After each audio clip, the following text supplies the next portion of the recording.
12월은 성탄절기가 주는 기쁨과 감사로 충만한 달입니다. 동시에 12월은 1년 중 마지막 달이기 때문에 개인이나 조직 혹은 비영리단체나 영리단체 할 것 없이 한 해를 결산하는 달이기도 합니다. 이 한 해의 성과를 평가하는 다양한 도구 가운데 손익계산서가 있습니다. 이 손익계산서는 기업의 경영 성과를 밝히기 위해서 일정 기간 동안의 총 비용과 총 수익을 대비시켜 해당 기간의 순이익을 계산하고 확정하는 보고서입니다. 이 손익계산서에 따라 순이익이 플러스면 흑자이고 마이너스면 적자를 본 것입니다. 그런데 이 손익계산서를 기업의 재무 건전성을 평가하는 기준으로서가 아니라 우리 신자의 인생에도 대입해 볼 수 있습니다. 한 해를 돌아보며 자신의 인생에 손해가 될 만한 일들과 이익이 될 만한 일들을 하나하나 상기해 보면 23년도를 결산하는 인생 손익계산서를 작성할 수 있을 것입니다. 이에 어떤 성도님들은 23년도의 삶을 두고 적자 인생으로 평가하는 분도 계실 것이고, 또 어떤 분들은 흑자 인생으로 여길 수도 있을 것입니다. 그런데 성경은 성도의 삶과 관련하여 놀라운 사실 한 가지를 증거하고 있는데, 그것은 바로 성도에게는 이 절대값의 이익이 있다는 것입니다. 수학의 절대값은 음수에서 마이너스 부호를 빼는 것입니다. 즉 마이너스 5라는 음수의 절대값은 5입니다. 성경은 바로 이 절대값의 원리가 하나님의 뜻대로 부르심을 입은 성도의 삶에 현실적으로 적용되고 있다라고 선언합니다. 즉 성도가 물질적 손해를 보고 불이익을 당하며 건강을 잃고 사업이 실패하고 꿈이 좌절되는 등 인생의 마이너스라고 여겨질 만한 일을 당해도 하나님께서는 그 마이너스를 제거하시고 도리어 그것으로 인해 플러스가 되게 하신다라는 것입니다. 따라서 이 시간 저는 주어진 본문을 통하여 하나님의 뜻대로 부르심을 입은 성도에게만 발생하는 특별한 유익이 무엇인지 함께 상고해 보도록 하겠습니다. 첫째로, 하나님의 부르심을 입은 성도에게는 그 당하는 고난조차 구원의 진보를 이루는 데 도움이 되기에 인생의 손익계산서는 언제나 적자가 아니라 흑자입니다. 함께 28절을 합독하시겠습니다. 우리가 알거니와 하나님을 사랑하는 자 곧 그의 뜻대로 부르심을 입은 자들에게는 모든 것이 합력하여 선을 이루느니라. 아멘. 사도는 로마서 8장을 하나의 일관된 흐름 가운데 써내려가고 있습니다. 이 8장 전반부에서는 예수 그리스도와 연합으로 말미암은 완전한 사죄, 즉 죄의 정죄로부터의 해방을 사도는 선포하였습니다. 그리고 죄의 정죄로부터 완전한 자유함을 얻은 신자는 이제 신자 안에 내재하시는 성령을 통하여 율법에 순종할 수 있는 자들이 되었습니다. 이어 사도 바울은 그렇게 성령의 인도하심을 받아 살아가는 신자를 가리켜서 하나님의 아들이라고 했습니다. 이는 정말로 대단한 진리인데, 신자는 이제 율법 몇 가지에 순종함으로 하나님과 이전보다 조금 더 가까워진 정도가 아니라 아예 하나님의 자녀로 입양이 되었다는 것입니다. 주인집의 식탁에서 나오는 부스러기는 고사하고 저 지옥의 식탁 한가운데서 저주의 쓴 나물 외에는 달리 기대할 것이 없던 자들이 하나님의 식탁에서 함께 먹고 마시는 하나님의 양자, 하나님의 아들들이 되었다라는 것입니다. 신자의 이성으로는 다 헤아릴 수도 없는 하나님의 자녀됨의 이 확실성은 양자의 영이신 성령을 통해 하나님을 아빠, 아버지라 부르는 데서 확증됩니다. 성령께서 신자가 하나님의 자녀임을 증언해 주시고 또한 이 자녀됨의 확신을 신자 마음에 부어주시기 때문에 신자는 하나님을 아버지라 부를 수 있는 것입니다. 이렇게 하나님의 자녀가 되는 특별한 은혜를 받은 신자에게는 하나님 나라의 모든 것이 신자가 받을 유업으로 주어졌다라고 했습니다. 이 유업은 하늘에 속한 것으로 이 세상 무엇과도 비교할 수 없는 탁월한 것입니다. 하지만 사도는 말하기를 그러나 아직은 그 유업이 완전히 주어지지 않았다라고도 하였습니다. 동시에 신자가 그 영광의 유업을 받기 위해서는 고난도 함께 받아야 된다라고도 하였습니다. 따라서 신자가 받아 누릴 그 영광은 예수님의 재림 때 완성되기에 미래적인 요소가 분명히 있고, 그 과정 가운데 신자가 겪는 고난이 결코 가벼운 것은 아니기에 신자는 참고 인내하면서 그 소망을 품고 기다려야 했던 것입니다. 그러나 너무나 감사하게도 하나님 아버지께서는 인내의 과정 중에 성도를 홀로 두지 않으시고 신자가 그 모든 고난을 충분히 극복하고도 남도록 신자 안에 성령님을 두셨습니다. 그래서 고난의 풍랑에 좌초되어 무엇 하나 할 수 없고 무엇을 구해야 할지조차 모르는 그 순간에도 성령께서 간구하심으로 신자를 향한 하나님의 뜻은 결코 실패할 수 없도록 하나님께서 모든 방비책까지 다 마련해 주신 것입니다. 오늘 로마서 8장에 이러한 일련의 흐름 가운데 오늘의 본문이 있습니다. 사도는 앞서 진술한 진리를 바탕으로 결론적으로 우리가 알게 되는 것이 하나 있다라고 말합니다. 그래서 28절은 우리는 안다라는 표현으로 시작하고 있습니다. 그렇다면 사도는 앞에 진술을 토대로 우리가 무엇을 안다라는 것입니까? 모든 것이 합력하여 선을 이루는 것, 즉 신자의 삶에서 발생하는 모든 것이 하나님의 선을 이루기 위해서 함께 일하고 있음을 우리는 안다라는 것입니다. 이 여기서의 선은 윤리 도덕적인 차원의 선이 아니라 하나님의 뜻을 의미합니다. 하나님 한 분만이 홀로 선하시며 선하신 하나님께서 계획하고 실행하시는 모든 것이 선입니다. 28절의 앞뒤 문맥을 근거로 볼 때 이 본문의 선은 더욱 구체적으로는 신자의 최종적인 구원으로 좁혀 생각할 수 있습니다. 그러므로 사도는 신자가 구원을 보장받았지만 현재 당하는 극심한 고난으로 인해 이 구원의 소망에 회의를 품거나 나아가 그 소망이 상실돼 위기에 처한 그 신자를 향해 신자에게 발생하는 그 무엇이라도 실상 신자의 구원을 촉진시키는 유익이 된다라고, 우리는 그것을 안다라고 말하는 것입니다. 사도는 모든 것이 합력하여 선이 되는 이 유익을 누리는 자들을 가리켜 그의 뜻대로 부르심을 입은 자들이라고 하였습니다.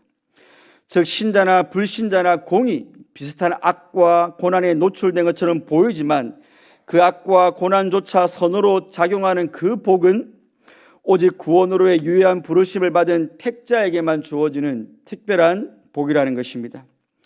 신자에게 이 은혜를 받을 만한 공로나 자격이 있어서가 아니라 오직 하나님께서 당신의 기쁘신 뜻 가운데 얼마를 택하시고는 구원으로 부르셨습니다.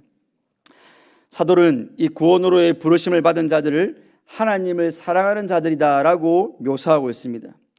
이 표현은 하나님을 사랑하는 것이 조건이 되어서 하나님의 선택을 받게 되었다는 의미는 결코 아닙니다. 오히려 그 정반대의 의미로서 하나님의 선택이 신자가 하나님을 사랑하는 것의 뿌리가 되는 것입니다. 즉 하나님의 부르심을 통해 하나님의 무조건적인 사랑을 맛본 자만이 하나님을 사랑할 수 있는 것입니다. 그런데 사실 사도는 그의 뜻대로 부르심을 입은 자들에게는 모든 것이 합력하여 선을 이룬다라고만 해도 되는데 왜 굳이 하나님을 사랑하는 자라는 신자의 정체성을 덧붙인 것입니까? 그 이유는 하나님께서 신자의 구원을 위하여 신자의 삶에서 발생하는 모든 것을 유용한 수단으로 삼으신다는 것을 아는 지식에는 이 하나님을 향한 사랑이 반드시 동반되어야 하기 때문입니다.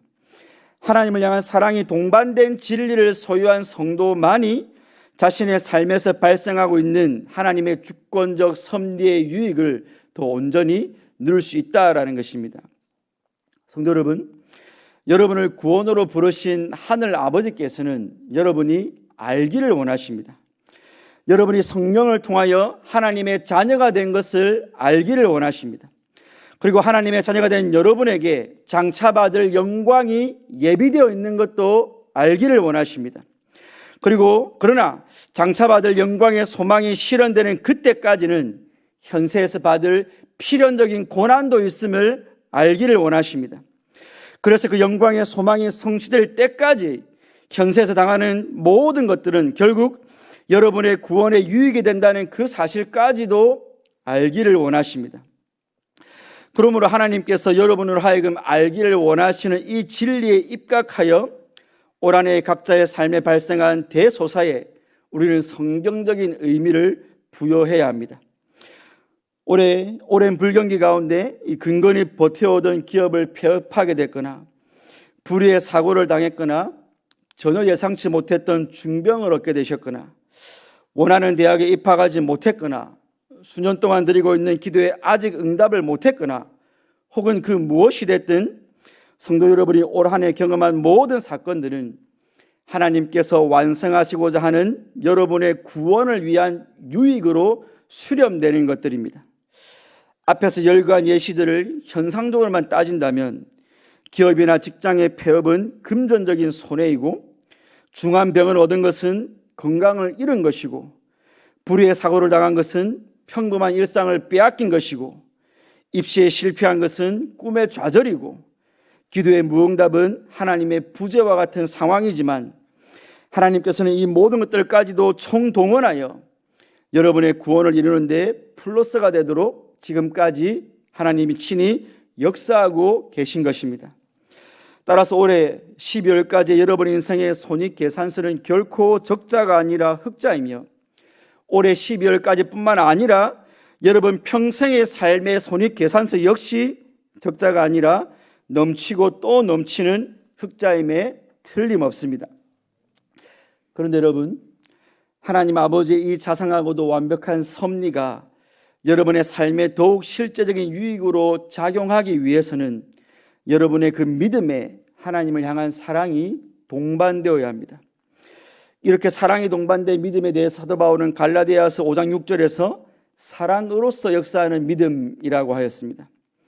그리고 바울은 고린도 교회에 보내는 편지에서 사랑은 모든 것을 참으며 모든 것을 믿으며 모든 것을 바라며 모든 것을 견디게 하는 힘이 있다고 하였습니다.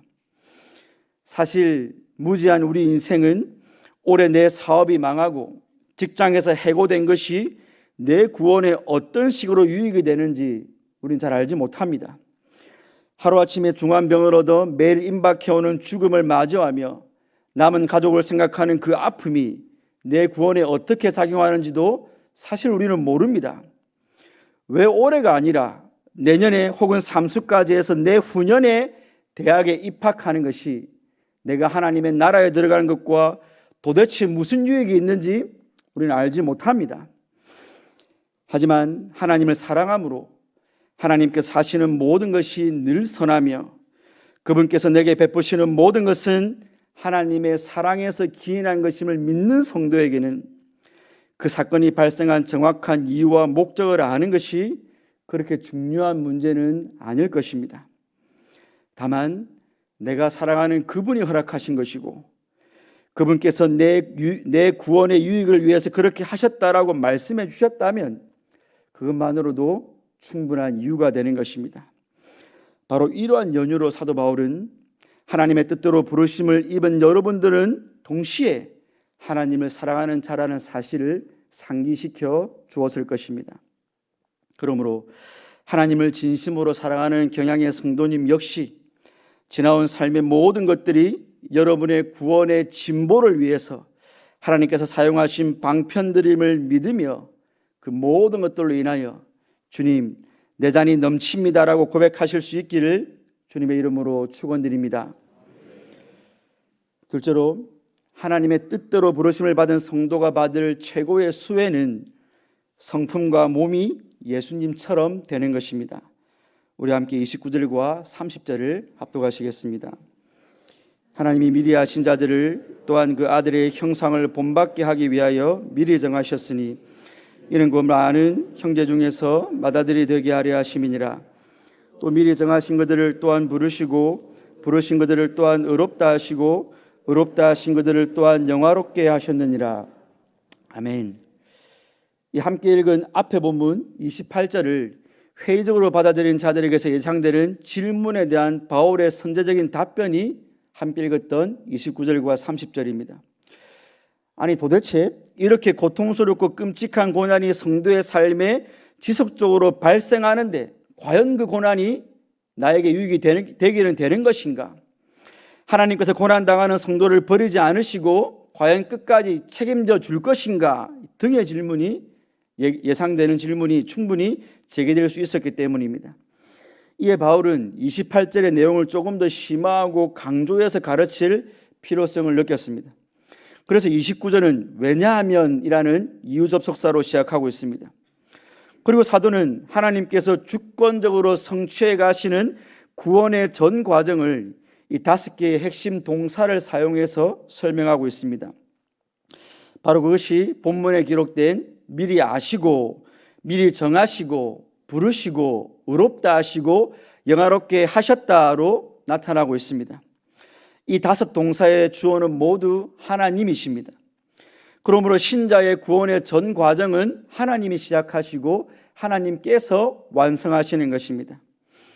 이 사용된 5개의 동사 모두가 너무 중요하지만 가장 먼저 언급된 미리 아시고를 어떻게 이해하냐에 따라서 나머지 4가지 동사의 성격이 달라집니다. 하나님께서 미리 아셨다라는 것을, 어떤 사람이 예수를 믿을 것인지 아닌지를 하나님이 미리 아시고는 그 사람이 예수님을 믿을 것을 미리 내다보고 하나님이 구원으로 선택했다라고 주장하는 사람들이 있습니다. 하나님의 미리 아심을 이런 식으로 이해하게 되면 구원의 근거가 하나님의 주권적인 선택과 오직 은혜에 있지 않게 되고 예수 믿을 것을 선택한 인간 편에 있게 되는 것입니다. 이런 해석은 구원에 있어서의 하나님의 절대 주권과 인간의 전적 무능력을 강조하는 성경의 다른 본문과 분명히 대치되지만 알다라는 단어가 주는 일반적인 의미 때문에 많은 사람들을 현혹시켰습니다. 하지만 본문에 사용된 미리 알다라는 동사를 사물이나 상황에 대한 정보나 지식을 미리 갖추다라는 식의 사전적 의미로 이해해서는 안 됩니다. 오히려 이 알다라는 단어의 개념은 구약 성경을 통해서 알 수 있습니다. 특별히 아모스 3장 2절에서 하나님께서는 이스라엘을 두고 내가 땅의 모든 족속 가운데 너희만을 알았다라고 했는데 이 구절에서 알다라는 단어가 결코 사전적인 의미로 사용되지는 않았습니다. 하나님이 모든 족속을 다 창조하셨고 모든 나라를 다 세우셨는데 하나님이 이스라엘만 알 리가 없기 때문입니다. 따라서 알다라는 단어가 하나님이 선택하신 이스라엘에게 사용될 때는 하나님께서 이스라엘에 대하여 언약적인 사랑을 가지고 계시다라는 것을 의미합니다. 즉 하나님께서는 많은 족속, 많은 나라 가운데 이스라엘과만 언약을 맺으셨고 그 언약에 근거한 헤세드의 사랑으로 그들만 사랑하신 것입니다. 이와 마찬가지로 오늘 본문에서의 미리 아심 역시 하나님의 언약에 근거한 하나님의 선제적 사랑을 의미합니다. 그러므로 하나님께서는 먼저 사랑하기로 작정하신 자들을 부르시고 부르신 그들을 의롭다 하시고 의롭다 하신 그들을 영화롭게 하신 것입니다. 이처럼 신자에게 이루어지는 구원의 전 과정의 주체는 하나님이시며 그 구원의 동기는 하나님의 언약적 사랑입니다. 사도는 본문에 사용된 5개의 핵심 동사를 모두 과거형으로 사용하였습니다. 사실 미래에 성취될 성도의 영화까지도 과거형으로 사용한 것은 구원을 시작하신 하나님께서 구원의 완성인 영화까지 반드시 성취하실 것이라는 강조를 표현하는 것입니다. 이처럼 소위 구원의 황금 사슬로 불리는 신자를 사랑으로 선택하시고 영화에 이르기까지의 구원의 이 전 과정을 일목요연하게 제시하는 이 본문의 특성 때문에 우리는 이 본문의 문맥적인 의미를 놓치기가 쉽습니다. 그래서인지 대부분의 로마서 주석 역시 이 구절에서는 이 구원의 황금 사슬의 강조점을 두고 조직신학적인 설명에 많은 질문을 할애하고 있습니다. 하지만 우리는 바울이 왜 이 문맥 가운데 구원의 전 과정에서의 하나님의 주권을 강조하고 있느냐를 놓쳐서는 안 될 것입니다. 이미 언급해드린 대로 도대체 이렇게 고통스럽고 끔찍한 고난이 성도의 삶에 지속적으로 발생하는데 이 고난이 성도의 구원에 유익이 되는 것인가? 라는 질문과 하나님께서 고난당하는 성도를 버리지 않으시고 과연 끝까지 책임을 져주실 것인가 등의 예상되는 질문에 대한 답변으로서의 이 본문이 주어졌음을 상기할 필요가 있습니다. 이런 문제 제기에 대해 칼빈이 그의 로마서 주석에서 가장 명확하게 설명을 해주고 있습니다. 칼빈의 주석을 그대로 옮겨보면 이렇습니다. 그러므로 바울은 선택의 순서를 들어 신자들이 당하는 모든 고난은 단지 그들로 하여금 그리스도를 본받게 하는 수단일 뿐이라는 사실을 잘 보여주고 있다. 이전에 그는 고난의 필연성을 언급한 적이 있다. 그러므로 우리가 주님의 선택을 부인하지 않는다면 그리고 하나님의 아들의 형상을 우리가 인격에 기꺼이 나타내고자 한다면 우리가 당하는 고난에 대해서 슬퍼할 이유가 없으며 그것을 고통스러워하거나 부담스러워할 이유도 없다. 우리는 하나님 아들의 형상을 본받음으로 말미암아 하늘의 영광을 얻을 준비를 한다. 만일 독생자를 본받지 않은 사람은 어느 누구도 하늘의 기업을 상속받을 수 없기 때문입니다. 그러므로 바울이 이 점층법을 사용함으로써 보여주고자 한 것은 신자들이 고난 때문에 이 땅에서 치욕을 당하지만 그 고난은 단지 그들로 하여금 하늘나라의 영광을 얻게 하고 그리스도의 부활의 영광에 이르도록 하기 위하여 마련된 것이라는 사실이다. 그들은 지금 그리스도와 함께 십자가에 못 박힌 것이다 라고 주석을 했습니다. 이상 소개해드린 대로 칼빈은 오늘 본문의 핵심을 이 구원의 황금 사슬에 두지 않고 29절을 보시면 그 아들의 형상을 본받게 하기 위하여 미리 정하셨으니 이는 그로 많은 형제 중에서 맏아들이 되게 하려 하심이다. 이 본문의 이 구절을 핵심 구절로 본 것입니다. 하나님께서 신자들을 언약적 사랑으로 선택하시고 부르시고 의롭다 하시고 영화롭게 하시는 이 모든 과정의 궁극적인 목적은 예수님의 형상을 본받게 하기 위함이며 신자가 예수님의 형상을 본받는 그 궁극적인 목적을 성취하는데 하나님께서 고난을 유용하게 사용하신다라는 것입니다. 그러므로 신자는 하나님이 주권적으로 이루어가시는 구원의 황금 사슬을 통해 구원의 완성에 대한 확신을 가지는 것도 너무 중요하지만 사실 그보다 더 중요한 것은 하나님께서 나를 왜 사랑으로 택하셨으며 왜 부르시고 의롭다 하셨고 마침내 영화롭게 하는가에 대한 분명한 목적의식을 가지고 있어야 하는 것입니다. 성도는 예수님을 본받기 위하여 택함을 받은 자들입니다. 성도는 예수님을 본받기 위하여 유효한 부르심을 받은 자들입니다. 성도는 예수님을 본받기 위하여 의롭다 하심을 받은 자들입니다. 그리고 성도는 영화에 이르러 예수님처럼 부활의 몸을 입는 지복의 상태에 이르기 위하여 우리에게는 영화가 주어지는 것입니다. 그래서 바울은 앞달락인 로마서 8장 23절에서 우리까지도 속으로 단식하며 양자될 것 곧 우리 몸의 속량을 기다린다라고 하면서 신자가 하나님을 아버지라 부르며 그분의 자녀된 모든 권리를 누리는 현재적 양자됨을 누리고 있지만 이제 이 썩어질 몸이 부활하신 예수님의 몸과 같이 새롭게 되는 몸의 속량이라는 미래적 양자됨을 소망하고 있다라고 선언했던 것입니다. 사도는 예수님께서 맏아들이 되신다라고 했는데 이는 비록 신자가 예수님과 같은 부활의 몸을 입는다 해도 예수님께서는 신자들을 능가하는 존귀한 분이심을 강조하는 표현입니다. 하지만 신자가 예수님을 본받는 것은 영화의 단계에서 그분과 같은 부활의 몸을 입는 것만은 아닙니다. 성도가 본받아야 할 것은 그 아들의 형상, 그것은 영화로운 몸뿐만 아니라 예수님의 성품까지도 담는 것을 내포하고 있습니다. 하나님의 형상으로 지음을 받은 첫 번째 아담이 하나님의 성품을 세상에 드러내야 했지만 타락으로 인해 실패했습니다. 그러나 두 번째 아담으로 오신 예수님께서는 그분의 말과 행동을 통해 하나님의 형상을 있는 그대로 세상에 계시해 주셨습니다. 그리고 이제 그 아들의 형상을 본받기 위하여 구원을 받은 신자는 신자의 성품을 통해 예수님의 형상을 온 세상 가운데 증거하고 드러내야 하는 것입니다. 그래서 여러분, 신자의 몸 바깥에서 발생하여 신자의 몸이 예수님의 부활의 몸처럼 변화되는 차원에서의 아들됨을 선언한 그 바울은 너희 속에 그리스도의 형상을 이루기까지 내가 너희를 위하여 해산하는 수고를 한다라고 하면서 신자의 몸 안에서 이루어지는 아들됨도 함께 선언했던 것입니다. 그러므로 하나님께서는 하나님의 자녀인 신자의 안에 하나님의 뜻에 전적으로 복종하고 죽기까지 순종하신 예수님의 그 성품이 형성되도록 저와 여러분들에게 고난을 사용하시는 것입니다. 이런 문맥에서 보면 히브리서 12장 5절과 8절은 아들의 지위와 고난이 얼마나 밀접한 관련이 있는지 우리에게 잘 보여집니다. 이렇습니다. 주께서 그 사랑하시는 자를 징계하시고 그가 받아들이시는 아들마다 채찍질하심이라 하였으니 너희가 참음은 징계를 받기 위함이라. 하나님이 아들과 같이 너희를 대우하시나니 어찌 아버지가 징계하지 않는 아들이 있으리요.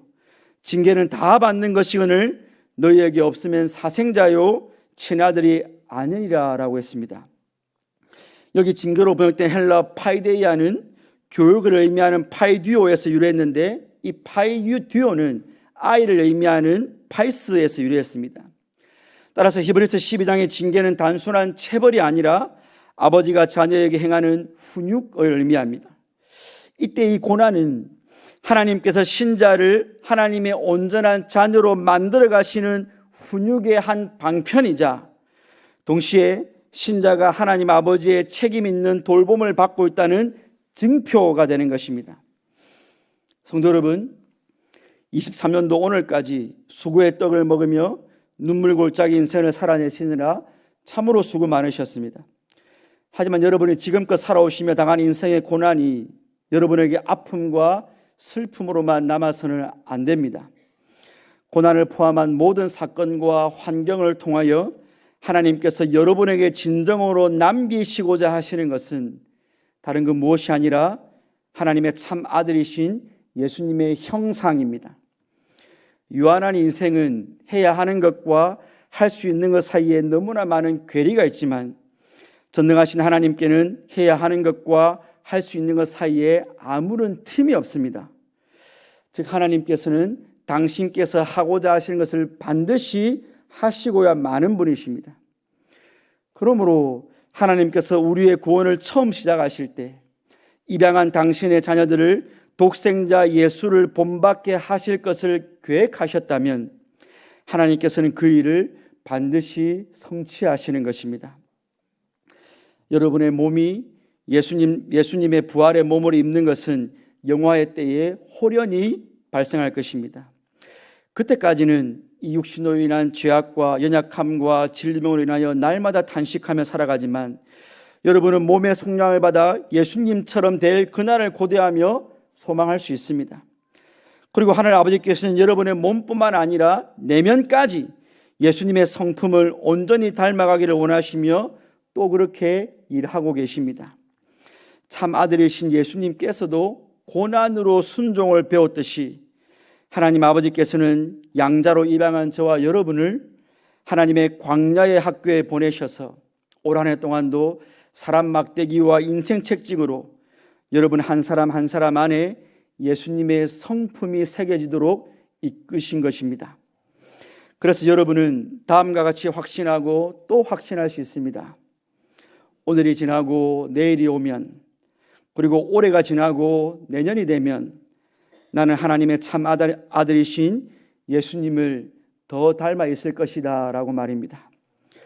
그러므로 여러분 안에 예수님의 형상이 새겨져 예수님을 닮아간 것이 올 한 해 받은 가장 크고 가치 있는 수혜임을 꼭 기억하시고 또한 이 썩을 몸이 예수님의 몸처럼 변화될 그 영화의 날을 소망하며 살아가시기를 주님의 이름으로 축원드립니다. 사랑하는 경영의 성도 여러분, 그리고 오늘 헌신을 재확인하시는 789 남존대회 회원 여러분, 심리학 용어 가운데 손실 회피 성향이 있습니다.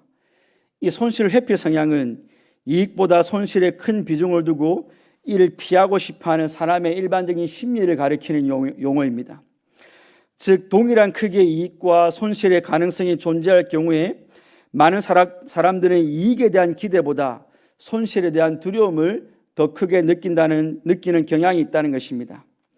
어느 실험 결과에 따르면 손실로 인해 겪는 심리적 크기가 이익으로 인해 얻는 심리적 크기의 2배 정도 된다고 합니다. 그런데 성도 여러분, 오늘 본문을 통하여 확인하신 바처럼 우리 하나님께서는 그 기쁜 뜻대로 부르신 성도의 삶에서는 모든 손실의 가능성을 제거해 버리셨습니다. 그것이 수학적으로 계산될 수 있는 종류의 손실이든 아니면 인간의 마음에서 발생하는 심리적 손실이든 상관없이 하나님께서는 모든 것이 합력하여 성도의 구원에 이익이 되게 하심으로 성도의 삶에 붙어있던 마이너스를 제거하시고 절대값으로 변환시키셨습니다. 이때 마이너스에서 플러스로 변환된 그 절대값은 하나님의 아들이신 예수님의 형상입니다. 왜냐하면 하나님 아버지께서 신자가 겪는 물리적, 심리적 모든 손실을 수단으로 삼으셔서 신자가 참 아들이신 예수님을 닮아가도록 역사하셨기 때문입니다. 그러므로 현재 여러분이 손실에 대한 두려움을 느낄 만한 그 어떤 상황 가운데 계시더라도 현재 당하는 고난조차 여러분의 구원의 진보를 이루는 데 이득이 되므로 언제나 넘치도록 남음이 있는 여러분의 인생 손익계산서를 확인하시며 평안을 얻으실 수 있기를 바랍니다. 또한 여러분이 현세에서 당하는 그 고난을 하나님께서 양자로 입양하신 여러분을 책임있게 돌보고 계신다는 증표로 여기시며 하나님께서 행하시는 그 사랑의 훈육으로 인하여 하나님의 참 아들이신 예수님을 그대로 쏙 빼닮는 여러분들 되시기를 바랍니다. 그리고 끝으로 우리의 맏형이신 예수님과 동일한 부활의 몸을 입을 그 영광의 날을 더욱 소망하며 2024년도에도 견실하여 흔들리지 말며 항상 주의 일에 더욱 힘쓰는 경향의 모든 성도들 되시기를 주님의 이름으로 축원드립니다.